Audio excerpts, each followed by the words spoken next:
I've got something to show you guys today that you're going to absolutely love. She's impatient 'cause she wants it now, and so it shows.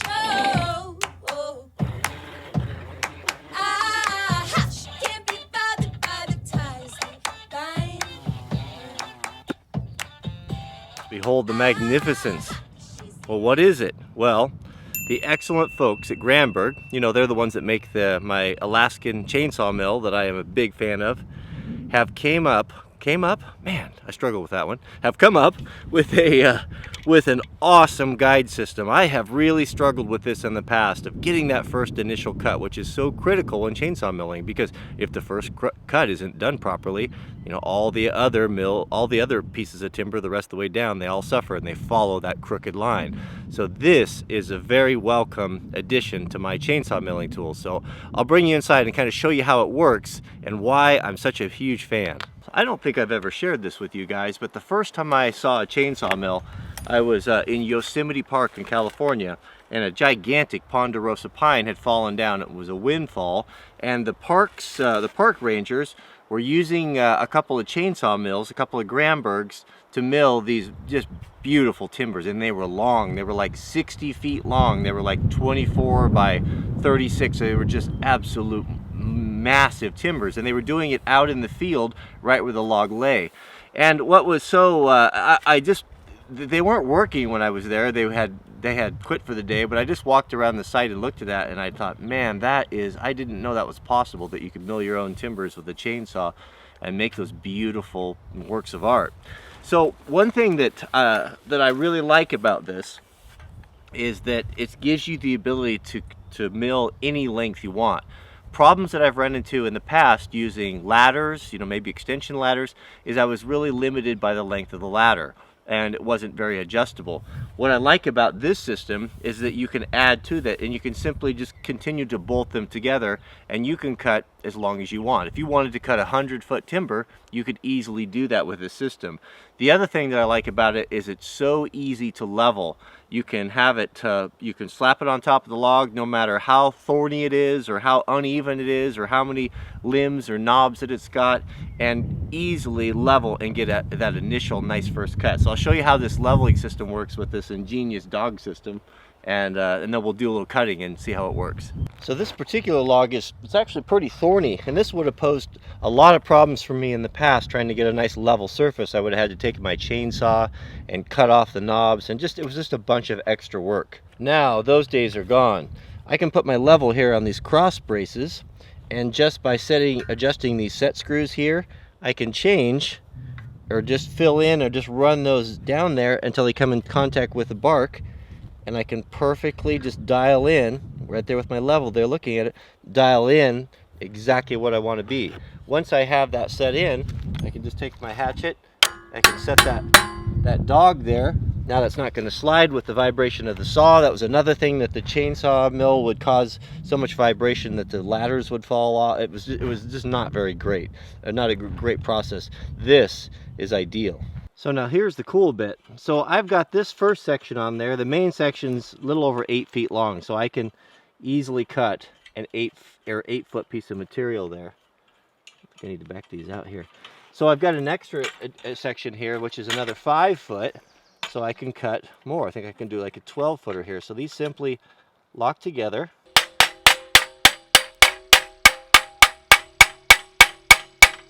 Oh, lift your dog up. Then tighten your set screws here with a 1/2-inch wrench. Hey Granberg, how about you change the size of these so we can use our chainsaw tool instead of a 1/2-inch wrench, have to carry an extra tool around. I'd like to see that I could use this tool here instead of having the complication of an extra wrench. So there are wild strawberries in our field, so I just took them and put them on a piece of straw, and then you can just pull them off and eat them. How do they taste? These little alpine strawberries. They're a little sour, but they're pretty good. Very robust flavor. So it'd take quite a while to pick a bowl of those. Mm-hmm.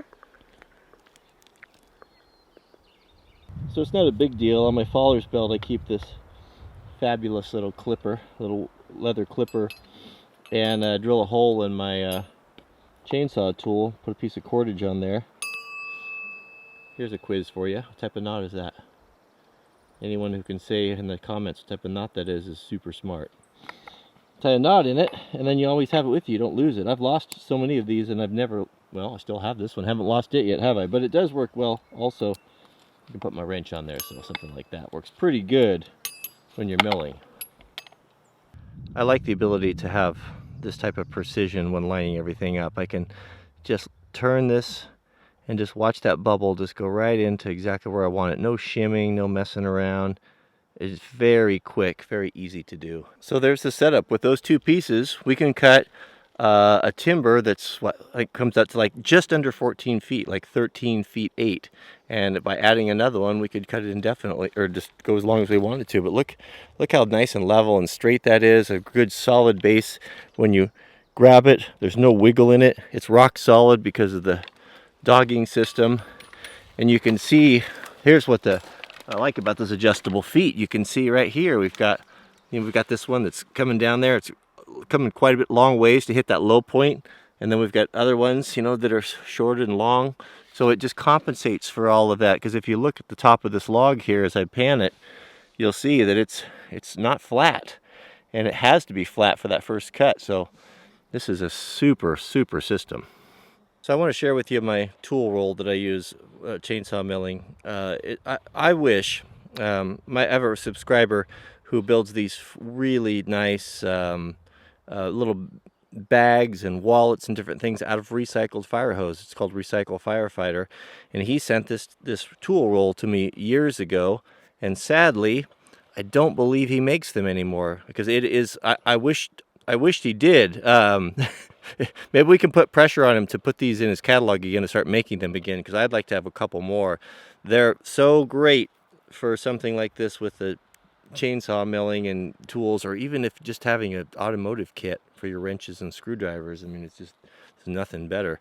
We call it a scrench here with wildland, and I don't know if loggers call it that, because it's a screwdriver and a wrench. It's your chainsaw tool there. A pair of pliers, a small file for filing depth gauges, rakers, raker gauges there, flat screwdriver, carburetor adjustment screwdriver, 1/2-inch wrench, 2 files, Swiss spanner wrench, oak wedge, and a file. But that makes up the kit. But you can see once you roll it up, such a nice design. Well, I mean, this has been used for ages, huh? The reason why is because it's so good. But it's got this nice soft strap on it, and you can lock this in here. I mean, we're not learning anything new here, are we? But it is good. I'll tell you, that's a good setup right there. Recycle Firefighter. Let's go over to his website and put some pressure on him. Maybe he'll make them again for us so we can buy them. It's really nice when you get acquainted with a tool that you've worked with for so many years, and I guess you kind of really get to know it. I wouldn't say you get to know each other.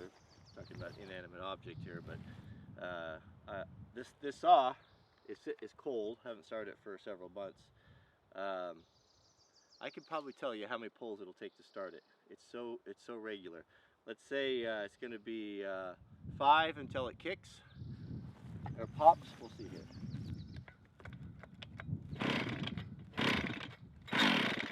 3. I should have known that. 3. It's the other one that's 5. I'll choke it up. 3 more and it'll start.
so I just learned a valuable lesson.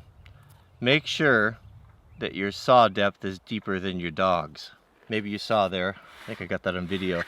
I came in and ran my chainsaw blade right into that steel dog. Look at that, just about cut all the way through it before I could even realize what was going on. And so now we get to put a new chain on. All right, Granberg, please send me another dog. That one's not looking so good. Lesson learned. That's okay, not all is lost. That'll give us an excuse to talk a little bit about ripping chain, how chainsaw milling chains are different than regular chains. So to change our chain, we got to take the saw out of the Granberg mill. Actually, you know what, Granberg, I owe an apology. These 1/2-inch bolts that you use on the chainsaw mill and everything that are all the same, that actually is the correct size on chainsaw tools. I just happen to have an oddball one, so sorry about that. Carry on, well done. Can you think of a manlier tool than a chainsaw? Man. Can you think of a more useful tool than a chainsaw as far as pound per pound? They really are. They are really modern marvels. You really appreciate them. You know what, I think that everyone who's gonna get into using a chainsaw a lot, I think it should be mandatory for the young guys to have to, and women, to have to go cut with the old tools for a while. Go hew a few trees down with a crosscut saw and an axe, and you'll have a fully different appreciation for what a wonderful tool these are. A lot of resin on this chain here, isn't there? So this here, this is not a ripping chain. This is a standard cross-cutting chain. Looks like one that's about worn out here. I'll probably get 1 or 2 more filings on that, and that'll be it. But you can see, look at all the resin stuck on there. This is pretty typical for Doug firs. They got a lot of sap in them.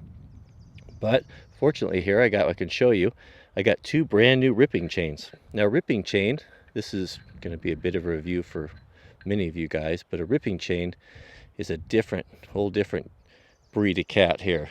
Let's see if I can focus. Lock you in there. All right, we're focused. So ripping chain is filed at a 5-degree angle. It's almost a 90. I've ran them at 90. It seems that 5 degrees works a little bit better. Where your crosscut chain is going to be much deeper. Like this is going to be, closer to 25, 28, 30 degrees. And you also, with a ripping chain, you're going to see that they've got every 2 teeth. You're going to have one that's thinner. See how that's thin there, and this one here is wide. That's going to be really indicative of your ripping chain. You can make these yourself. I've made them out of standard crosscut chains several times, or you can buy them. You can get them from Granberg. I don't know if Oregon still makes them or not. I know Granberg still has them. But what they do is they leave a nice clean, a much cleaner cut finish. I don't know if they cut any faster, maybe, but I do notice they leave a nicer finish. So we'll put this brand new one on here, and this one will really cut nice.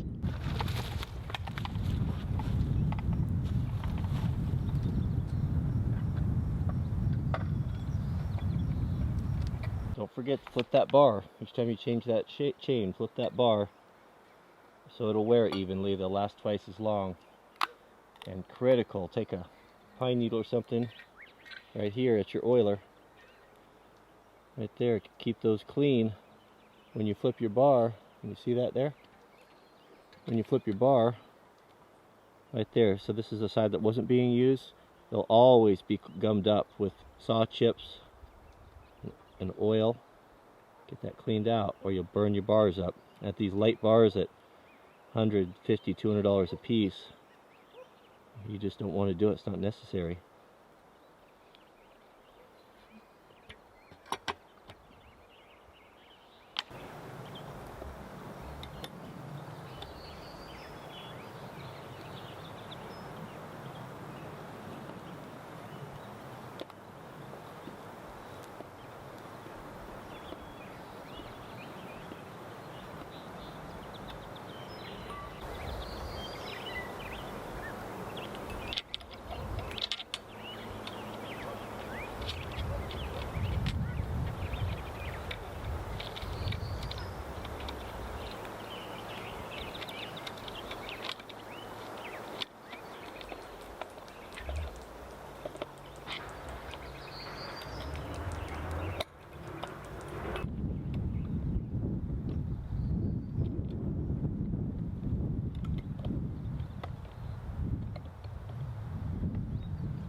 I apologize, guys. I can only imagine what the audio must be like on this video.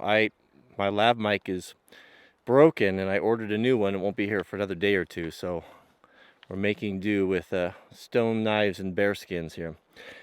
Turned out nice, huh? Man, that's a nice piece. That's a good chunk of fur right there, isn't it? I betcha. It looks nice. All right, so what's this for, you're probably asking? Well, I have got a very ambitious project that I'm looking forward to getting started. Mrs. W informed me that she wants her kitchen done first, so actually tomorrow we're going to be getting back to work on the remodel. So we're going to put the island in and the gas range and all that stuff. So that we'll have some fun content for that too, and many of you have been asking about that. So stay tuned. That should be coming up in the next day or two. So we'll get going on that. But I've got to finish her kitchen, and then we can get started on our amazing project. So you know what time it is? It's time for a Manly Manners. Manly Manners. We haven't done a Manly Manners for a long time. If you'd like to watch the Manly Manners, boy, this one was really struck right to the heart for me anyway. You can click on the video, take you over to Manly Manners. If you're watching on mobile, again, I always have to remind you because not everyone knows this. Well, it took me a long time to figure it out, but on the top right, you see a little icon there. That'll open up the card system, and you can access that video that way. And then, of course, I'll always put them in the subject heading. So head on over there for Manly Manners. Now is a good time to thumbs up. We appreciate that. It's a way you can support the channel. If you haven't subscribed, I invite you to do that as well. So, a couple questions. You know, you may have noticed that the videos I'm kind of getting into making them a little bit longer, in the 22 minute range, or 20 minute range or so. And you know, it's easier for me to do that because sometimes I felt like I couldn't really get all the clips or enough time to tell the story or to share what I wanted to share in the 9-10 minute segment. And what I've been watching is audience retention. What I feared what might happen was that people would drop off, and that was just too long for most people. But what's happening with YouTube, it is with me, and I think with a lot of people, is it's essentially replaced television. And to be able to sit down in the morning over coffee or in the evening and to watch your favorite channels and to have something that's longer, you know, more feature length or the length of what a traditional sitcom would have been when you strip out the commercials is agreeable. So that's kind of why I'm doing the longer videos, and seems to be working out well. So long as that continues and you continue to watch, then I'll be happy to do that. Some questions on the timber frame mailbox that came up. You know, why do we put the mailbox on the opposite side of the street? I'm kind of under the impression that maybe those questions are coming from our European subscribers, or I don't know, but they're always done that way this year because we drive on the right side of the road, and the mails typically have right-hand drive vehicles, and you know they like to have everything on the same side, so it just makes it more efficient. And also, question is why I didn't put it in concrete. I didn't put it in concrete for a couple different reasons. Concrete has a tendency to hold the water, so you pour concrete around the wood, and the wood inevitably will shrink up a little bit. The water will hold down in there and basically holds a little bowl that can't drain out, and it will rot the wood very quickly. So that's one reason why I didn't put it in concrete. And the second reason was that post is buried and chinked in pretty good, a couple feet deep. My idea was if it does get hit by a snowplow or something, it will simply twist and fall out and won't damage or break the joinery. And I think that's probably the case. It's pretty burly, so we'll see. We'll see about that. But I appreciate the support, and thanks for watching. And Mrs. W and I will be working on the house remodel today, getting back on the kitchen. We're going to be installing a gas range and putting in the island, and we'll bring you along for that, providing there's interest. So, all right, we'll see you guys on the next video.